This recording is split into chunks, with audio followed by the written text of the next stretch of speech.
par la rédemption et jette les autres dans les flammes éternelles. On ne peut pas éviter l'enfer en faisant de bonnes actions. La Bible dit clairement que nous sommes sauvés par la grâce. Dieu vous donne une chose que vous ne méritez pas, ce qui veut dire que vous ne pouvez pas la gagner. Mais pour les chrétiens qui ne croient pas en la prédestination, il existe des moyens d'éviter la damnation. Et certains pensent que la solution se trouve à l'intérieur d'un autre portail de l'au-delà. En Irlande, sur un lac lointain du nom de Lough Derg, se trouve une petite île appelée le Purgatoire de Saint-Patrick. Sur cette île, une église renferme une légende médiévale vieille de 1000 ans qui indique le Purgatoire de Saint-Patrick comme une porte de l'enfer. Ici, chaque été, des milliers de catholiques affluent sur le site. Selon des rituels qui datent du Moyen-Âge, ils jeûnent et se privent de sommeil pendant plusieurs jours. S'enfermant symboliquement dans une basilique pendant toute une nuit, les fidèles psalmodient, prient et renient le diable. Je renie le monde de la chair et le diable. Mais qu'est-ce que le Purgatoire de Saint-Patrick? Et pourquoi ce lieu sacré attire-t-il toujours des fidèles? La réponse est aussi vieille que Saint-Patrick lui-même.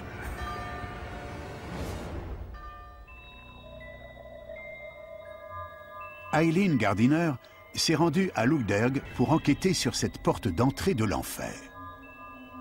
C'était un site très célèbre, très sacré. Les gens arrivaient de toute l'Europe et probablement de Terre Sainte pour venir ici. À cet endroit, il y a plus de 1500 ans, Saint Patrick aurait eu des visions de l'au-delà. Il y a une grotte sur cette île. D'après la légende, quand Saint Patrick essayait de convertir les païens, il avait besoin de leur apporter des preuves concrètes. Alors il a parlé au Seigneur, et le Seigneur lui a montré l'entrée d'une grotte. Un trou s'est ouvert, et il a pu voir l'au-delà à travers ce trou. Mystérieusement, personne ne se souvient exactement de ce qu'a vu Saint Patrick, mais certains récits suggèrent qu'il avait trouvé un fossé conduisant au purgatoire, une salle située au-dessus de l'enfer, conçue pour purifier les âmes des morts. Les récits de sa vision ont transformé Lough Derg en un lieu de pèlerinage très important. Certains pèlerins seraient même prêts à s'enfermer à l'intérieur de la grotte pour essayer de vivre ce que Saint Patrick a vécu et voir la même chose que lui. Au XIIe siècle, des récits racontent qu'un chevalier serait entré dans l'au-delà par le purgatoire de Saint Patrick et aurait vu des lacs bouillants, des rivières gelées et une armée de démons. Depuis, des centaines de visions sur ce site ont été rapportées, confortant la légende de Lough Derg, selon laquelle il s'agirait d'une porte de l'enfer. Aujourd'hui, l'entrée de la grotte a été perdue en raison des assauts conjugués du temps et des intempéries. Un clocher marque son emplacement. Mais les pèlerins continuent de faire le voyage jusqu'à l'île. Comme leurs prédécesseurs du Moyen-Âge, ils espèrent trouver un moyen, grâce à cette porte, d'échapper à l'enfer en purifiant leur âme par la voie de la pénitence. Pour eux, Lough Derg représentait un lieu où ils pouvaient venir dans cette vie, faire pénitence de leurs péchés et éviter le châtiment dans la prochaine vie. La légende associée au purgatoire de Saint Patrick raconte que si vous faites ce pèlerinage 3 fois, vous ne finirez jamais en enfer. Ici, les croyances médiévales ont conservé leur force au XXIe siècle. Quand on regarde l'histoire de l'humanité, peu de concepts nous ont autant captivés, terrifiés, motivés que l'idée de l'enfer. L'enfer est l'une des créations les plus anciennes de l'humanité et il continue d'être l'un des concepts les plus forts que nous ayons. Aujourd'hui, les portes de l'enfer au Belize, au Nicaragua, en Grèce, en Islande et en Irlande sont autant de signes mystérieux qui nous rappellent le pouvoir primitif de l'enfer. Mais ces portes peuvent-elles toutes avoir un lien? Et une dernière bouche de l'enfer pourra-t-elle nous révéler ce qui nous attend au cœur du monde souterrain? C'est l'un des endroits les plus hostiles et les plus inhospitaliers au monde. Il est surnommé le berceau de la création.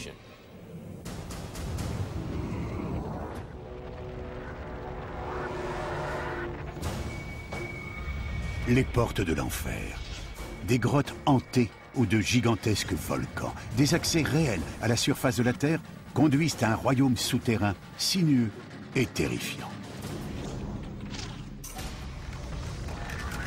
Depuis des années, ces mystérieux sites établissent un lien avec les différentes visions de l'enfer et nous donnent un aperçu effrayant de ce qui nous attend après notre mort.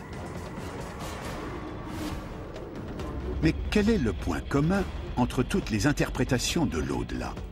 Où mènent finalement les portes de l'enfer? Les mythes et les croyances modernes pointent dans la même direction. Une fournaise inextinguible au centre de la Terre. Jésus le décrit comme un lieu de flamme. Il emploie 4 fois l'expression « où le feu ne s'éteint pas ». Dans l'Évangile selon Matthieu, Jésus parle de personnes qui se sont jetées dans les flammes du Guéhen et les flammes de l'enfer. Mais si l'enfer est une chaudière, quel est son combustible? D'où provient sa terrible puissance? Dans l'une des régions les plus dangereuses au monde se trouve une dernière porte qui pourrait conduire au cœur même du royaume des ténèbres. Dans une zone aride et reculée d'Éthiopie, se trouve un volcan redoutable qui, d'après les légendes locales, aurait un lien avec l'origine de l'univers et serait aussi vieux que la création elle-même. L'Erta Ale est surnommé le berceau de la création. Et quand les habitants parlent du volcan, ils sont extrêmement prudents. Ils ne vont pas souvent là-bas parce qu'ils pensent qu'il y a des esprits maléfiques. L'Erta Ale pourrait-il mener directement à la véritable source du pouvoir de l'enfer? Georges Kourounis est l'une des rares personnes à s'être aventuré près de la plus terrifiante bouche de l'enfer. Pour s'y rendre, il doit survivre à une randonnée à travers le Danakil, l'un des déserts les plus bas et les plus chauds du monde. Non seulement l'Erta Ale est situé en plein désert, mais c'est l'un des déserts les plus hostiles, les plus inhospitaliers au monde. Il n'y a quasiment aucune trace de vie. Rien que d'aller jusqu'au volcan, c'est déjà une sorte de voyage en enfer. L'Erta Ale se situe à un endroit où la Terre s'ouvre. 3 immenses plaques tectoniques se séparent, divisant le continent africain et ouvrant une dangereuse fenêtre sur l'intérieur de la planète. Semblable à une scène de l'enfer de Dante, l'Erta Ale est un fossé ardent dans les profondeurs de la Terre. À la surface se trouve le cratère, un véritable lac de feu. C'est littéralement un chaudron bouillant, une fenêtre sur le centre de la Terre. S'il y a bien un endroit qui pourrait être une porte de l'enfer, c'est celui-là. À 1100 degrés Celsius, le lac de lave peut instantanément incinérer la chair humaine. Mais Georges Kourounis se sent obligé d'aller voir de plus près. Je ne pouvais pas simplement voir le volcan, j'avais besoin d'aller plus loin et de descendre à l'intérieur. Le risque de catastrophe est tellement élevé qu'une combinaison anti-feu est quasiment obligatoire quand on descend à l'intérieur du cratère. À tout moment, le volcan peut entrer en éruption, cracher de la lave. Je n'ai pas envie d'être brûlé par de la roche en fusion à 1000 degrés. À l'intérieur de la bouche de l'enfer, Georges Kourounis a une vue unique sur le mythe du royaume des flammes.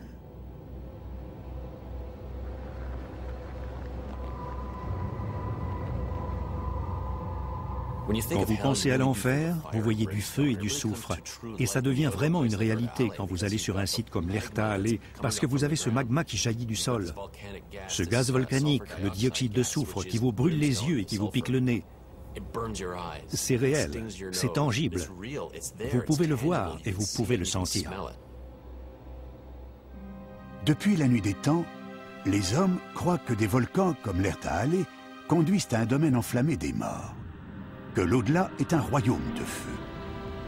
Ces croyances sont le point commun de toutes les portes de l'enfer.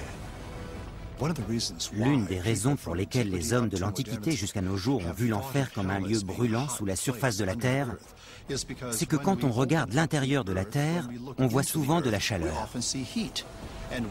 On voit des volcans, des rivières de lave. Alors si l'enfer est là-dessous, ça doit être un endroit plutôt chaud et étouffant.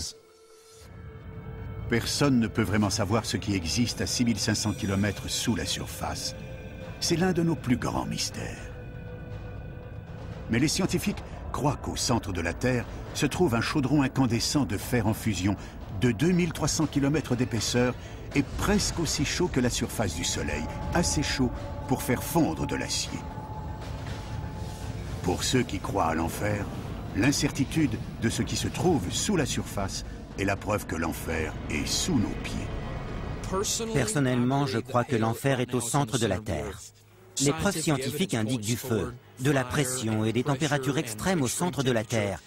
Et ça correspond exactement à la description de l'enfer dans la Bible.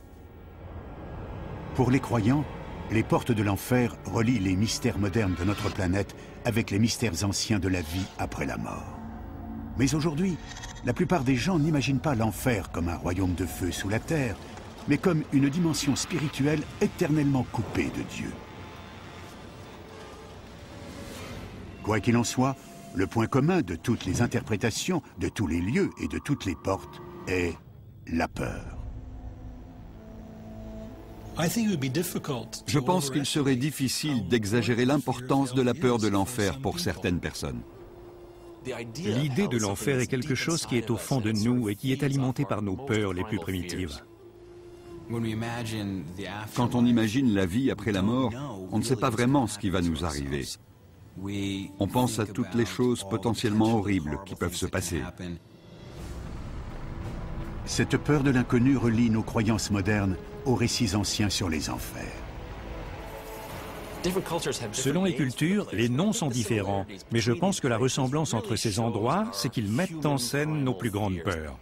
C'est une question tellement humaine. Qu'est-ce qui se passe quand on meurt? Est-ce que c'est la fin?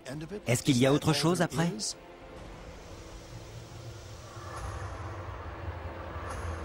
La peur universelle, selon laquelle nos actes dans la vie détermineront notre sort après la mort, est aussi vieille que les religions elles-mêmes.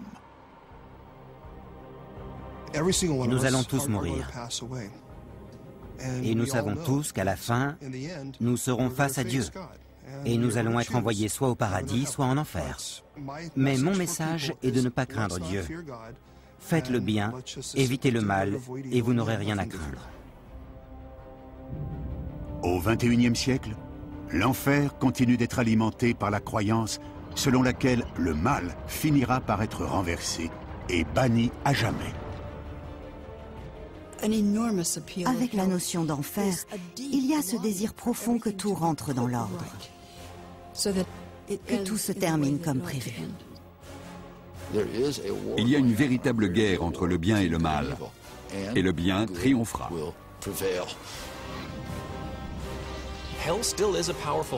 L'enfer est toujours un lieu puissant. Il a toujours une place dans notre culture, dans nos croyances. Et ça se perpétuera pendant encore de nombreuses générations. On n'en a pas encore fini avec l'enfer.